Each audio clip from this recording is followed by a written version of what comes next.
Most men who have an unhealed inner child was actually looking for a mother when he was looking for a woman. And most women who had an unhealed, wounded inner child were actually in need of a father. When the wounded inner child inside of us is yearning, craving, needing the attention and love that it did not receive, it will take over your emotional, energetic body, and you will attract and be attracted to someone that oftentimes reminds you of your parents. And this is all unconscious. This is subconscious. I hear people say, I wasn't looking for a mother. I was looking for a woman. And I tell them, maybe you were, but the wounded part of you, that inner child that did not receive the love that was desired and hoped for, in its yearning, vibrationally brought to you what you were a match for. And this happens in varying degrees on either side of the connections that we call our relationships. Because we both have masculine and feminine within us, the polarity of this can be flipped. And sometimes the wounded inner child in the woman is hoping for a mother.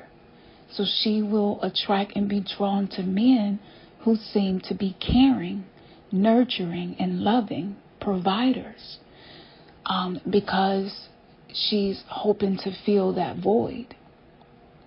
And so for a lot of us right now, we are maybe noticing the similarities, whether it's emotional unavailability, emotional instability, not really being able to fully relax in the partnership that you're in and trust that this other person is going to have your best interest at mind, at heart. And, maybe you're noticing, because the more you do the work, that you go on the journey of the soul, you will notice these patterns that were unnoticeable before. And oftentimes, in doing the work, we reach a phase in our spiritual awakening where we discover these things in our partner, and it can be a huge turnoff for closeness and true intimacy, because naturally you're going to pull away and you're going to avoid, because this person is reflecting something back to you that is so similar to the conditions you grew up in. So, in being inspired to have this short conversation with you all, I was sitting here thinking to myself, who is actually in charge of the people we attract? Because if it is the conscious adult self, then it wouldn't make sense, for you to attract someone that reminds you of something that is similar to your childhood conditioning. So someone has to be calling the shots. Who is that? And that's the wounded inner child. This is the reason that I believe relationship trauma cannot be healed without addressing your wounded child archetype, whichever one that may be, whether you have an abandonment wound, a betrayal wound. Without acknowledging that, without knowing one of the 6 genetic traumas that you may have had a soul contract to experience, it's going to be more difficult for you to create a person who is capable of sustaining a healthy relationship. So in this journey of self-discovery and working with my clients, I find that there are phases that we go through. And after you become aware, you go through a phase of actually being really hurt and angry. And sometimes the disappointment that you feel towards yourself creates a bridge of disappointment to your partner. And you may go through a period of being angry with them, even though you know from doing your own deep diving, your own shadow work, that it is the yearning, wounded child inside of us that is usually the one creating the dynamics in the relationship that are not healthy. Even though you know that, sometimes it's very difficult to see the way your partner may be behaving and showing up as their wounds revealing themselves to you. And so this phase of being angry especially for a lot of women, especially in the Black community, the angry Black woman thing was like a reverse psychological warfare against us to not embrace our anger. Embracing the anger for any type of injustice, any type of negligence, any type of abuse, it is a part of the process of healing. And if you try to bypass the anger and not deal with it and push it down and ignore it, distract yourself, cover it up, you actually put your health in danger, you put your mental health in danger, and you will become the very person that you feel you don't want to be. And what that creates is self-hatred over time, because you start to hate your own self. You start to hate these parts of you. So embracing your anger is something that I teach, because there is a lot of energy that's contained in anger that can be used as alchemy to create something that's useful. If you use the anger to work out, you're creating something useful. You're helping your health. You're helping your heart in the process of releasing this tension. You know, if journaling and saying how you feel, really how you feel. I'm talking about really how you feel, to move that anger through you, you're loving yourself. Sometimes when we push it down, it seeps out of us even when we're trying to do kind things. And this is where you can see the actions or be going through the motions, but that anger that you feel deep down, it will miscommunicate the energetic message behind whatever it is that's taking place. And this is when your partner maybe could do something for you, but the whole time they're doing it, they seem like they're angry about something. And you may ask them, what are you angry about? And they'd be like, I'm not angry. And sometimes we're so disassociated from our own anger as a coping mechanism that we really think that in the moment. But the partner who's asking the question, because the energy that they're reading, is going to feel like they're being lied to. And it's going to feel like they can't trust their partner to be honest with them. And this adds another accumulation of reasons to not be able to really be fully intimate, vulnerable, and transparent with one another. And if you feel like your partner is not being honest with you, sometimes it is a coping mechanism to say, well, why am I opening up? Why am I being honest? It's no point.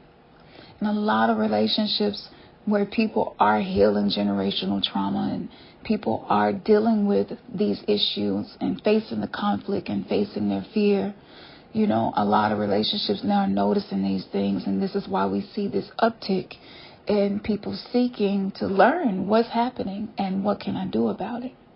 So one thing that I would say is create some type of way to move that anger through you so that your children, your partner, your co-workers, whoever, aren't the ones on the receiving end of that.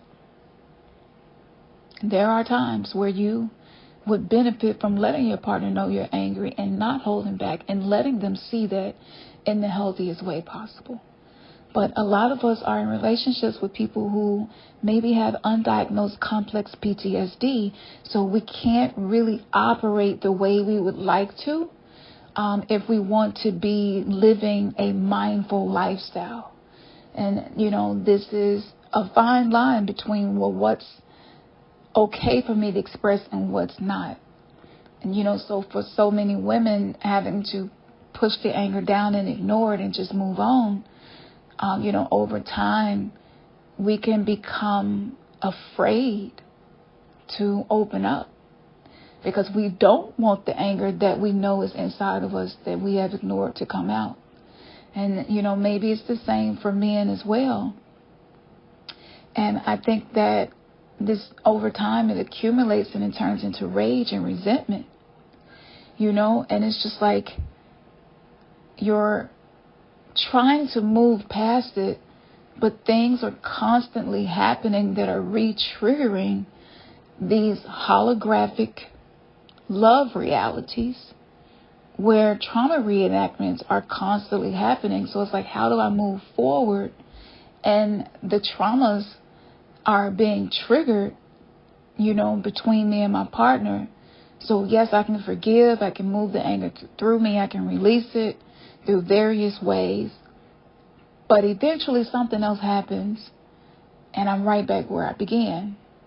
And this has been the question that I have been posing to my divine self for years as I'm working through the many layers of healing that I'm needing for myself.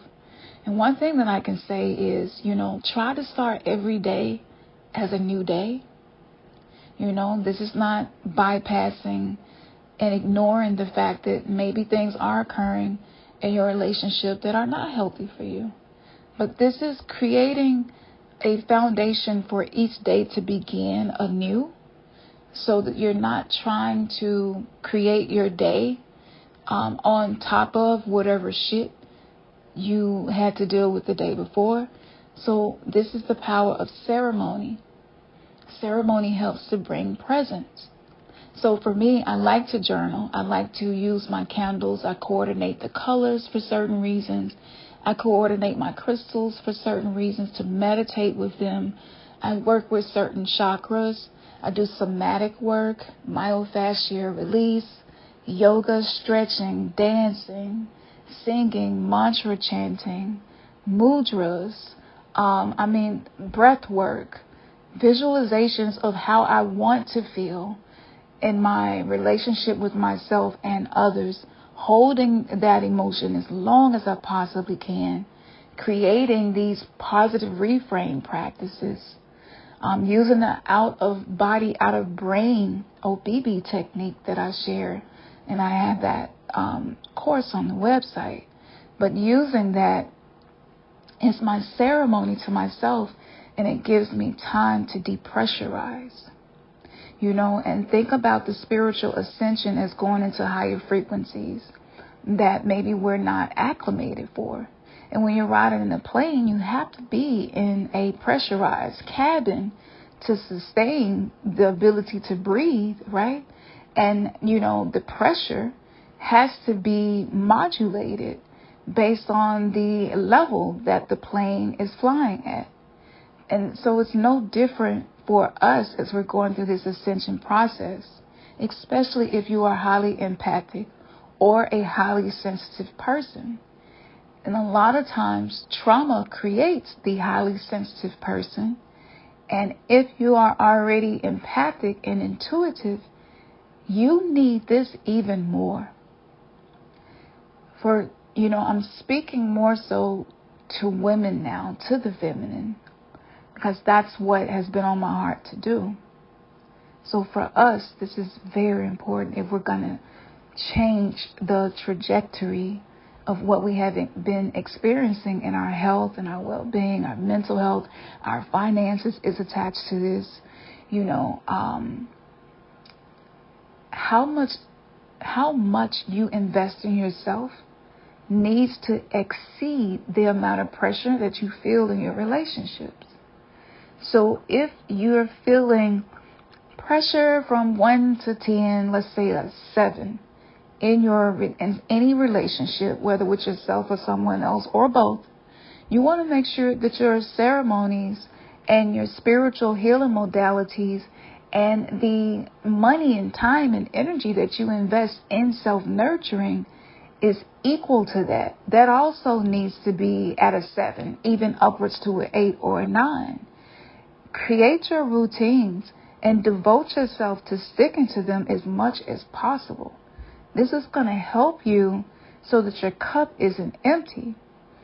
If you want to heal, you must recalibrate. You must put something on that scale that is going to tip you back into a higher vibration. If your relationship is about a 4, stressful, tension, pressure, okay, well, you want to make sure your self-care is about a 5 or more.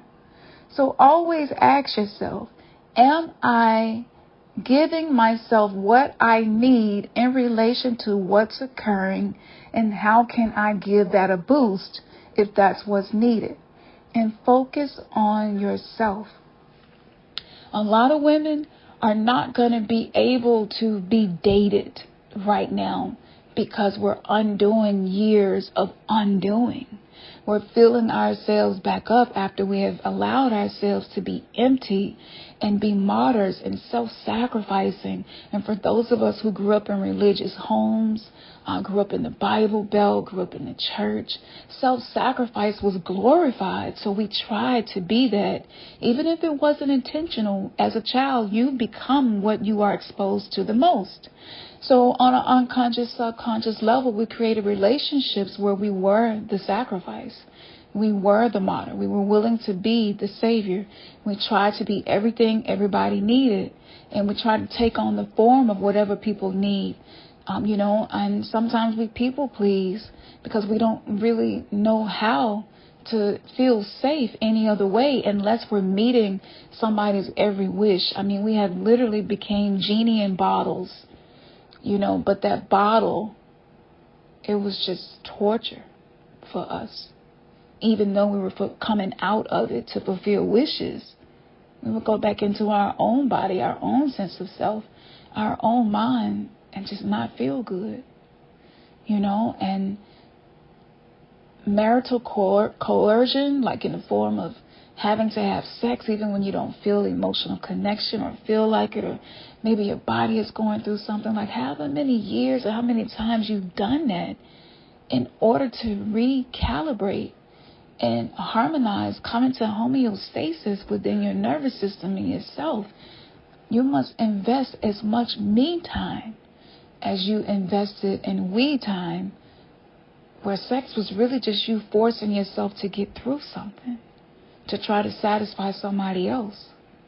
These things are more common than we may think. And I promised myself that I was going to be the voice for the voiceless, that I was going to speak up for those who maybe have had these experiences and can't really express them, or are seeking some guidance, community, someone who understands. And so this is what I'm going to be doing from here on out. I am a spiritual life coach, so everything that I do, I embed that spiritual part of healing into it. Personal development for me, just working through logic and exercises, it was great, but it wasn't enough. I craved the spiritual element. I wanted to know how to work with different elements.